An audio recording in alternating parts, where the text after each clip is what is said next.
This module will discuss different types of data addressing modes.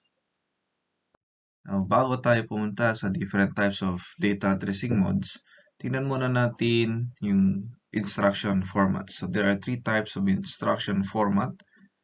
So we have here an opcode, operand 1, operand 2. We have the opcode and a single operand, and of course, we have also the opcode alone. So anong ibig sabihin ng mga to? Okay. So yung first na syntax, yung opcode, operand 1 and operand 2, the operand 1 is what we call the destination, and the operand 2 is what we call the source. So yung opcode, ito yung mga example ay yung move, increment, halt, and so forth. Jump. Okay. So example of this first syntax is move AX BX. So ibig sabihin ng example na to, we are going to copy the value of BX and place it into the register AX. So take note, move yung ginamit, but yung definition is to copy the value from BX and place it to AX.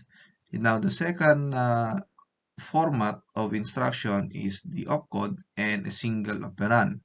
Now, nabanggit ko kanina that always yung operand 1 natin ay yun yung destination na operand. So here, example is increment BX. So the BX here is a register and it is the destination. So from the instruction, we are going to increment the value of BX by 1. And the third format of our instruction is just the opcode alone. Okay? An example of this one is just halt or tigil or stop. Now, those are the three instruction formats. Now, we go to the different data addressing modes. So, the first addressing mode is the register addressing. So, this is a register to register addressing, meaning to say that the source and destination are registers. Example of this is move CXDX for 16-bit instruction, and we also have move ECX and EDX for 32-bit data or instructions. Okay, so this figure is just a register array to show you how the register addressing works. So we have here the example instruction move BXCX. What this means that we are going to copy the value from CX and place it into the register VX. So take note, yung register addressing natin, yung both source and destination are registers. So ito, ang value ng ECX natin, 11AC, 1234. Nahati-hati yan kasi yung ECX natin ay 32.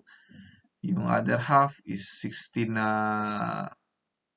bits and yung other half is 16 bits. So yung other half is nahati din sa dalawa. It's because yung mga register natin can be divided into two.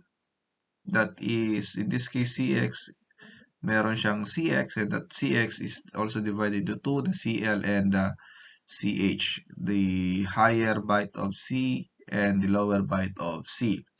So, ang gagawin natin dito, from the instruction move BXCX, the value of CX will be stored to BX. So, yung 1, 2, 3, 4 na yan, ay ilalagay daw natin dito sa EBX. So, after this instruction, ang laman na ng bagong EBX natin ay 2, 2, 3, 4, 1, 2, 3, 4. So, yun ang ibig sabihin na. So, yung value na to ilalagay lang natin dyan sa loob. So, take note, hindi natin ginalaw yung higher na 16-bit dahil ang instruction lang natin ay move BX, CX, and BX and CX are just 16-bit instruction. And yung ECX, basta may E or extended that is a 32-bit instruction. So, meron lang tayong restrictions. So, move ESDS, not allowed. So, segment to segment, sa register to register, hindi pwede. Even though that ES is a register, DS is a register, hindi pwede to kasi sa programming natin ng assembly, not allowed ang segment to segment addressing. And also, move BLDX, hindi to pwede because magkaiba. Okay? Magkaiba. Or, ang destination mo kasi ay mas maliit kaysa sa source mo. Okay? Kung baga, yung tubig natin na 1 liter, or yung galon natin na 1 liter, lagyan mo ng 2 liters na tubig, hindi pwede kasi mas madami yung ilalagay mo. Ganon din dito. Ang BL natin ay 8-bit, ang DX natin ay 16-bit. So, kung ilalagay mo yung 16-bit sa 8-bit, hindi pwede. So, mixed sizes. Okay. And then also, we have move CSAX. Hindi din pwede na lagyan mo diretso ng yung code segment ng value. Kasi hindi pwede maging destination register ang code segment. Kasi ang code segment, para lang yan sa instructions. Yung mga predefined instructions natin. Okay. So, the next addressing mode is what we call the immediate addressing. So, from the word immediate, yung value ay agad-agad follows the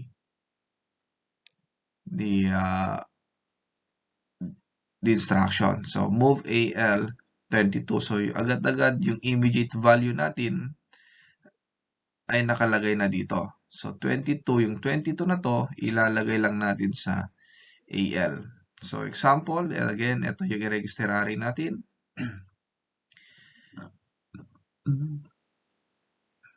Move EAX 1, 2, 3, 5, 6 hexa. So, ang ilalagay lang natin dito ay ito, bubuin lang natin. So, after this instruction, ang magiging laman na ng EAX natin ay 1, 3, 4, 5, 6 hexa.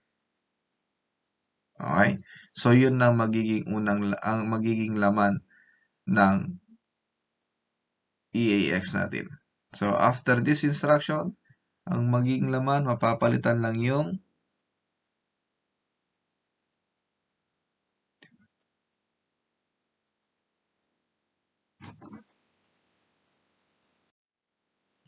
yung value ng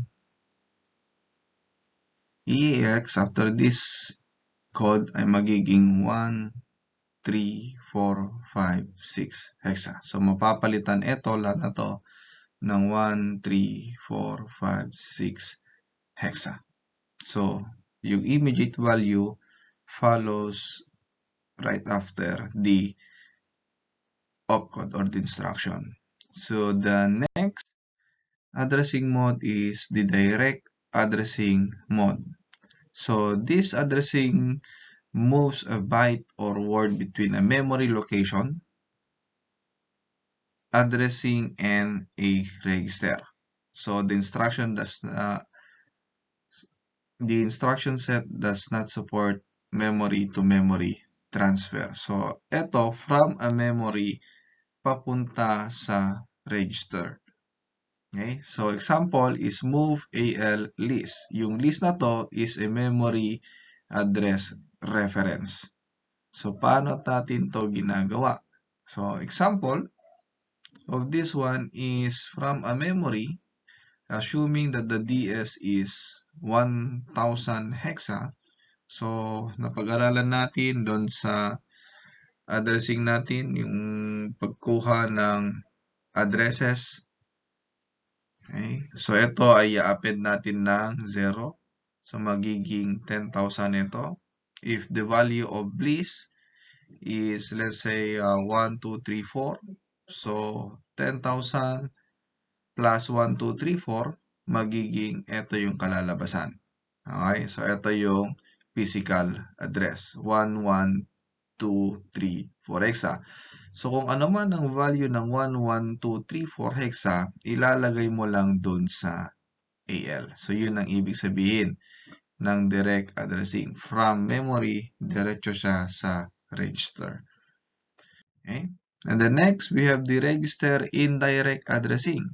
So yung indirect naman is transfer a byte or a word between addressing register and a memory location addressed by an index or base register. So, ang pwede lang natin gamitin, usually ginagamit natin ay yung BX. So, lahat kapag nakakita tayo ng register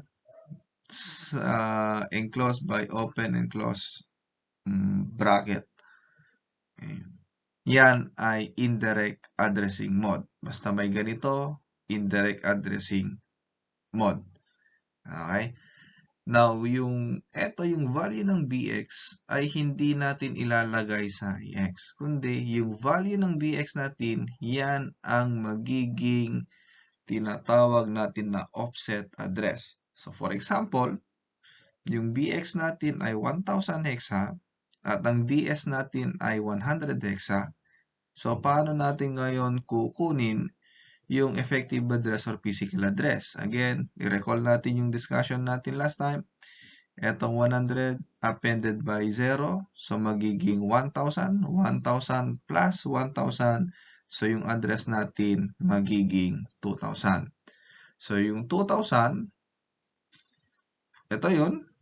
So, kung ano man ang value ng 2,000, ilalagay ngayon natin dito sa AX. Ngayon, take note, AX is 16 bits. So, 16 bits yan. So, dalawang memory address ang kukunin natin. So, yung AH natin, yung higher byte natin, kukunin mo, lalagay mo 34. Yung lower byte mo ay yung pinakaunang address din. So, nagmamatch lang sila. So, 12, dun sa physical address natin na 2,000, ang susunod dun ay 2001. So, yung 12 pupunta sa AL, lower byte. Yung 34 pupunta sa AH, higher byte. Ay, sana maliwanag yon. So, yung mga index or yung mga ginagamit natin para sa indirect addressing ay BP, BX, DI, and SI. Hindi natin pwedeng gamitin si DX, CX, at AX. So, itong mga register lang na to ang pwedeng gamitin sa indirect addressing. Sana maliwanag yon. Okay? Next. So, may tanong kayo, mag-message lang kayo later sa akin. Next, we have also the base plus index addressing. So, ito naman, yung base plus index addressing, yung BX natin, which is the base register, plus an index register, which is SI or DI. Okay? So, transfer a byte or word between an addressing register and a memory location addressed by a base register BP or BX. So, example, we have here move DX, BX, DI instruction. Then again, yung address natin ay, okay, here is 2010. Bakit 2010? Kasi ang DS natin ay 100. Appended by 0, that becomes 1,000. And then BX natin ay 100. Plus yung DS natin ay 10. Okay, so 100 plus 10, that becomes 110.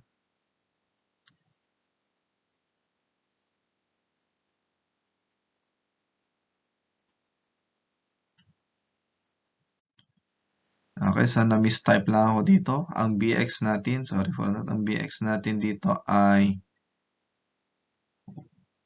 1,000 hexa. As you can see here in the figure, our BX is 1,000 hexa. That is why, pag compute natin yung physical address natin, magiging 2010 hexa. So, 1,000 plus dx natin is 100 times 10 or appended by 0, 1,000. That becomes 2,000 plus 10x that is 2010.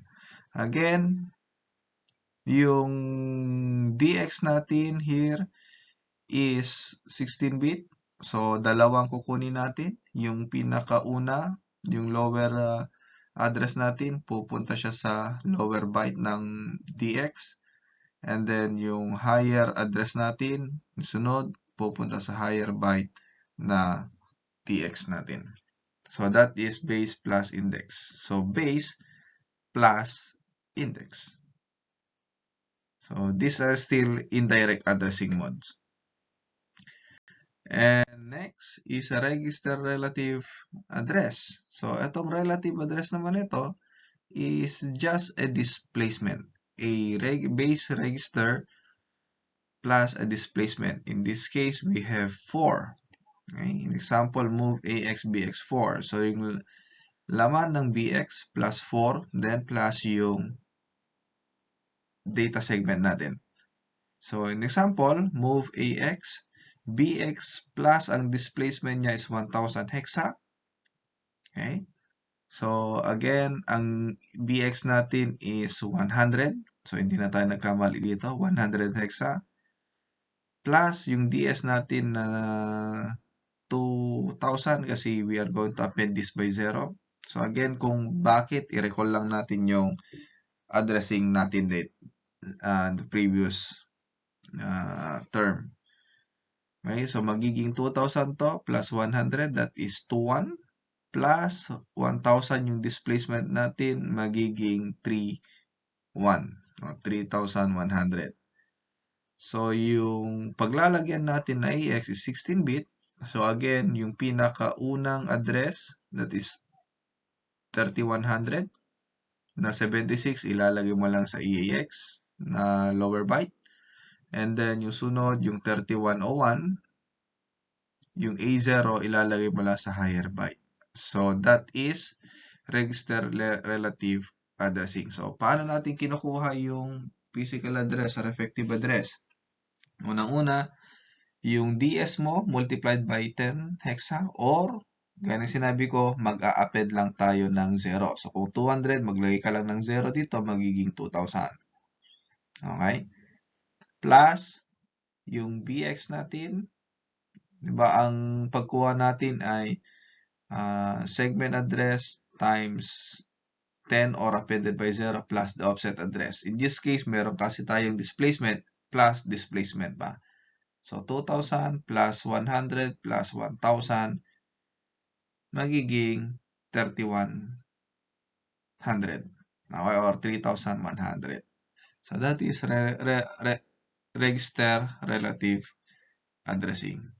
And the next, we have also the scaled addressing. Ito naman, instead na displacement na 1,000, 2,000, 4, 8, and so forth, itong scaled naman ay i-multiply natin by a factor. So, yung factor na pwede ay 2, 4, and then 8. So, ibig sabihin, yung laman ng EAX plus laman ng EBX multiplied by 4. Yun ang ibig sabihin. No? So, kung 1,000 to, magiging 4,000. Kung 2,000 to, magiging 8,000 plus yung laman ng EAX.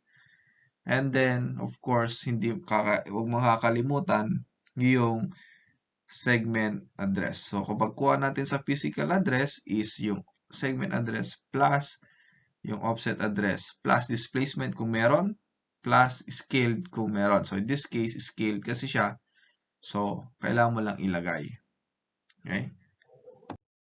So, ito yung mga example ng mga or summary ng different data addressing modes. So, register to register. Source is BX, destination is AX. So, ilalagay lang natin the value of BX will be placed into or copied and placed into AX. Immediate, yung immediate value natin, na to constant, ilalagay lang natin agad-agad sa value ng register. So, yung data natin, 3AX, yung destination natin is CH. So, sa immediate, ang source mo ay data, agad-agad. So, direct, ibig sabihin lang nun, ina-access mo agad-agad yung memory. So, memory tayo. Ulit, yung mga nasa open and close braces, yan, or bracket, I should say, yan denotes a memory address. So, ibig sabihin nito, ilalagay ko lang yung value ng AX sa memory address na referenced by this one. So, assuming that our DS is 1,000, okay, 1,000 times 10 again is 10,000. Or appended by 0 yung 1,000 mo, magiging 10,000. Plus, yung displacement natin, ngayon is 1, 2, 3, 4. So, ang effective address natin is 1, 1, 2, 3, 4. So, yung value ng AX mo, ilalagay natin sa memory address na to. Okay? Since ang AX mo ay 16-bit, so dalawa ang i-access natin. So, mangyayari, yung 1, 1, 2, 3, 4 mag-hold sa AL, at yung 1, 1, 2, 3, 5 ay mag-hold ng value ng AH. Huwag nyo kakalimutan yon. Okay? Yung lower byte ng register pupunta sa lowest or starting address ng memory. Yung higher byte yung susunod dun sa physical address natin. So, +1 lang yon. Next, yung register indirect, move BXCL. So, pag sinabing indirect, instead na number yung nandito, agad ang nakalagay dito ay register. So, kaya lang siya tinawag na indirect. Kasi hindi mo alam kung ano yung value ng BX. Okay? So, assuming ang BX natin ay 300, kasi ang EBX natin ay 00000300. So, since BX natin ay 16-bit, so the value of BX is 0300. So, kung kukunin natin yung address, that is DS again, times 10, or 1,000 or 10,000, plus yung BX natin na 0300 hexa, yung memory address natin ay 10,300 hexadecimal. So, ibig sabihin, yung value ng CL, ilalagay lang natin sa reference or sa address na nire-reference ng BX. So, take note, CL is just an 8-bit. So, isang address lang ang gagamitin natin. Itong address lang na to. Ang pagkakaiba nila dito, AX at C ay 16-bit. So, dalawa. Take note, per memory location is just 8-bit. Okay? Ang nilalaman lang, pwede lang kargahin ng memory natin ay per memory location ay 8-bit. So, next, base plus index. Okay? Yung SI natin is source index, DI natin is source index, destination index. So, yung index natin dito na ginamit ay SI. So, yung source natin ay BP or yung base pointer natin. So, yung address generation, yung segment address that is 10,000 plus BX which is 300 plus SI nakalagay sa baba na 200 hexa. So, yung effective memory address natin ay 10,500 hexa. So, register relative. Again, relative, yun yung may displacement. Okay? Meron lang siyang displacement. That is 4. So, BX plus 4, that is 300 plus 4, that magiging 304 plus yung segment natin na 10,000. Okay? Yung destination niya, pupunta lang sa CL. So, since CL na to, 1 byte lang kunin natin or 8 bits lang ang ilalagay natin sa. Kung ano lang ang value nito sa address na to, yun lang ilalagay natin sa CL. So, base, relative plus index. So, dumadami tayo. Ito yung base, ito yung index, ito yung relative. Yung array natin, naglalaman siya ng 1,000 hexa. Okay? So, ganoon din pag address generation. Pag tinanong ano yung physical address, that is DS plus yung relative address plus yung base address plus yung index address. So, i-add mo lang lahat yan. Yung memory effective mo or physical address is 11,500 hexa. Again, DX ito, dalawa ang kailangan natin. So, 11,500 at 11,501. So, yung DL pupunta sa 500, yung DH pupunta sa 501. So, ulit-ulitin ko lang dalawa kasi yun. Ngayon, pag EDX ito, 32-bit, so, 4. So, 500, 501, 2, and 3. Next, scale. Ito, times 2 naman ito. So, EBX is, ito ay 10,000 plus yung EBX natin na 300 hexa, yung nandito. Plus 2SI natin. Okay, so 200 ito times 2 magiging 400. So, effective address niya or physical address, 10,700 hexa. Okay, so since ang register natin ay AX, 16 bits, so ibig sabihin to memory location, so ang ma-access natin dito 10,700 at 10,701. Ulit, yung value ng AL or yung lower byte pupunta sa 700, yung higher byte natin or yung AH natin pupunta sa 701. Okay, sana maliwanag. Ito yung summary ng different data addressing modes. So, may tanong, please feel free to chat or message me through FB or LMS. Okay, that ends our module. Thank you and syempre, Happy New Year.